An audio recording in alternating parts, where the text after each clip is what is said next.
Recently, I wrote an article on my website about milk and outlined why myself and my family drink raw rather than pasteurized cow's milk.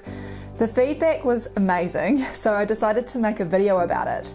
Now, I know for some they do not believe in drinking any cow's milk, which is fine. This video is for those that can and want to drink milk, even if it is just in their cafe latte. There are numerous benefits to drinking raw milk, although many people are afraid to do so due to perceived dangers. However, are these dangers real, or is it just another case of germ theory run amok? And not everyone realises that pasteurised and homogenised milk comes with potential long-term health problems that are not associated with natural milk. Surprisingly, raw milk can also give hope for people who have previously been intolerant of processed milk.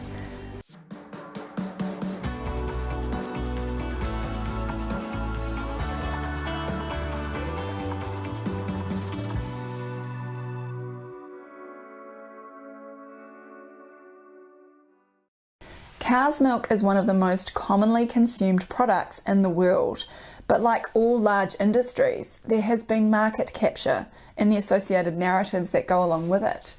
When I was in high school science classes and then medical school, it was suggested that drinking raw milk was a risky business due to all the potential microbial, quote, pathogens that could make you sick. It seems that even when the beneficial effects of raw milk are acknowledged in the mainstream literature, consumption is quickly discouraged due to the pathogen argument. Recent evidence indeed shows an inverse relationship between raw cow's milk consumption and the development of asthma and allergies. However, the consumption of raw milk is not recommended due to the possible contamination with, quote, pathogens. Not many people are aware of the steps involved in the processing of milk for consumption in most developed countries.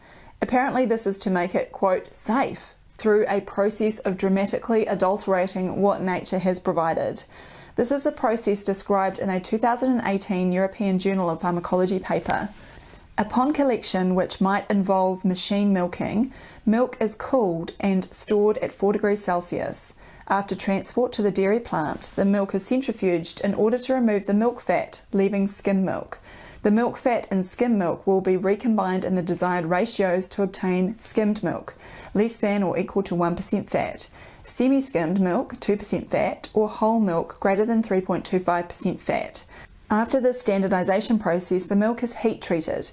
The most commonly used heat treatments are pasteurization, 71 to 74 degrees Celsius for 15 to 40 seconds, sterilization, 110 to 120 degrees Celsius for 10 to 20 minutes, and ultra-high temperature processing, 135 to 145 degrees Celsius for 0.5 to 4 seconds.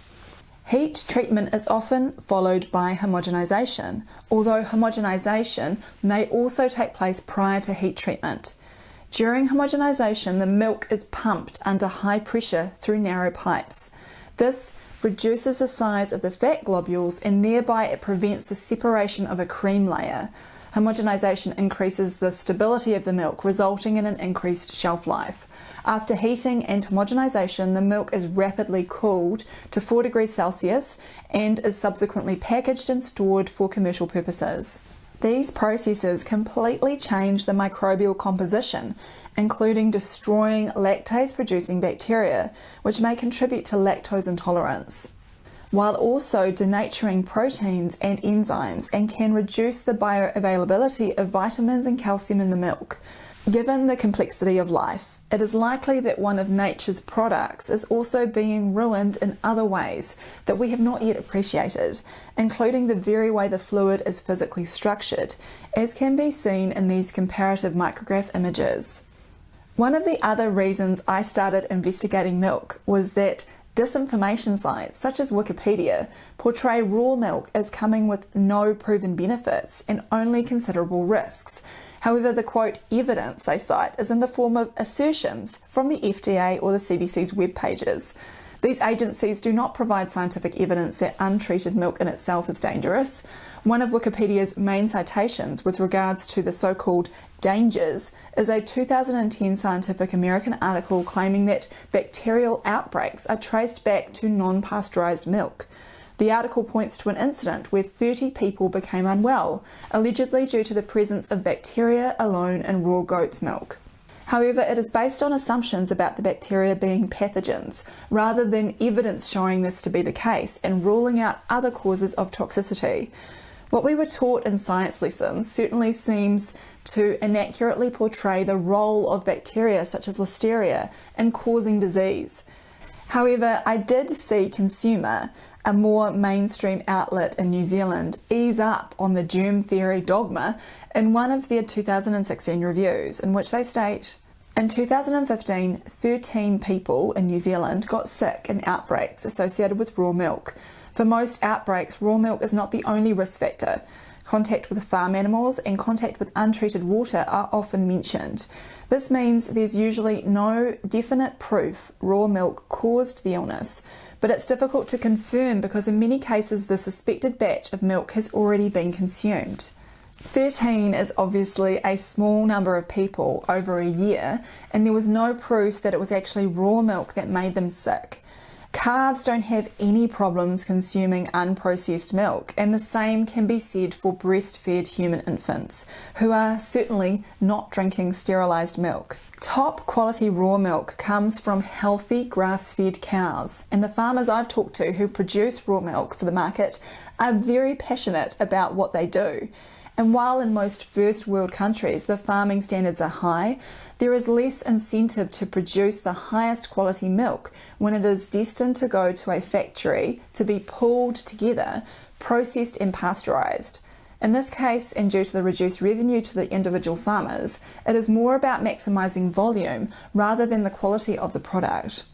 In any case, is there any evidence that specific microbes in milk can make people sick?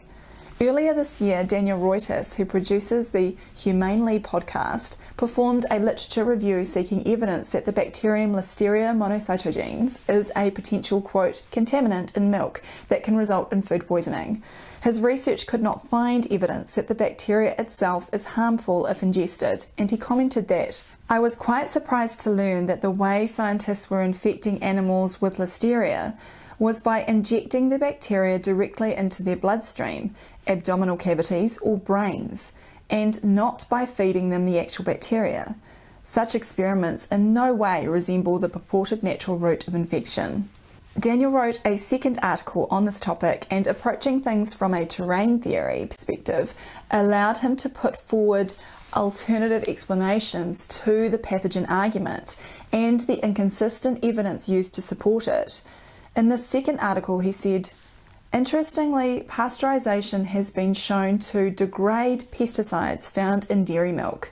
Could the reduced risk of illness from pasteurized dairy products be a result of toxin degradation rather than from the destruction of bacteria?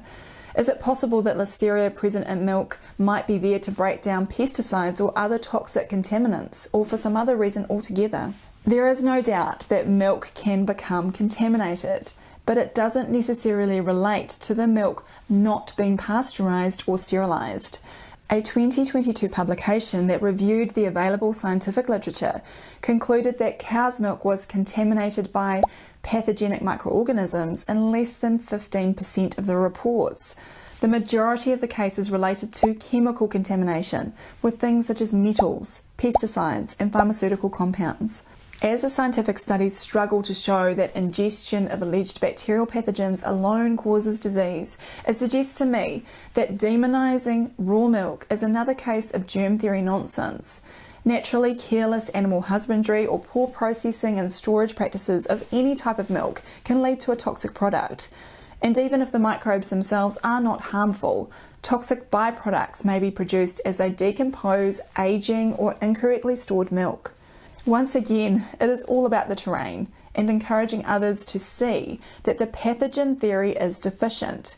In response to several medical associations advising against the consumption of raw milk or related products, the Raw Milk Institute issued a document which stated, it is true that raw milk produced as intended for pasteurization and sourced from concentrated animal feeding operations is generally unsanitary and unsafe to consume raw.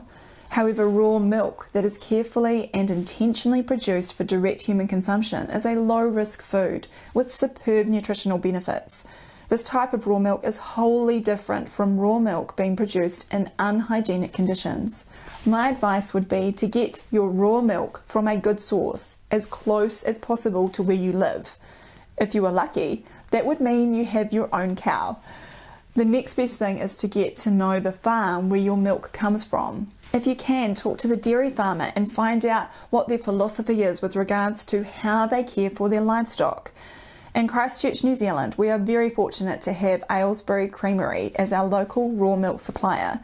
The cows are grass-fed, very well cared for, and are milked only once a day.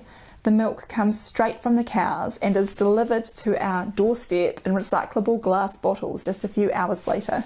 No one in our family has ever had any problems from consuming this high-quality raw milk. Contrary to popular belief, my personal experience is that it keeps in the fridge for at least as long as pasteurized milk.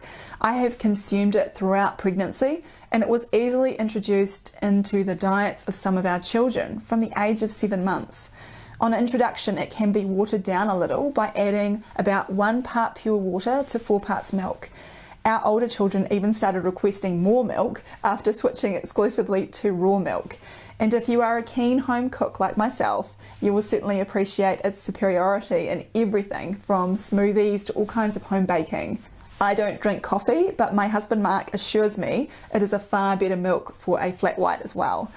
The easiest thing you can do is try some raw milk yourself. Even those who have poorly tolerated pasteurized milk previously might be pleasantly surprised. I've not seen many people go back to pasteurized milk after making the switch. So that we don't lose touch, please find me at drsambailey.com and sign up for my free newsletter.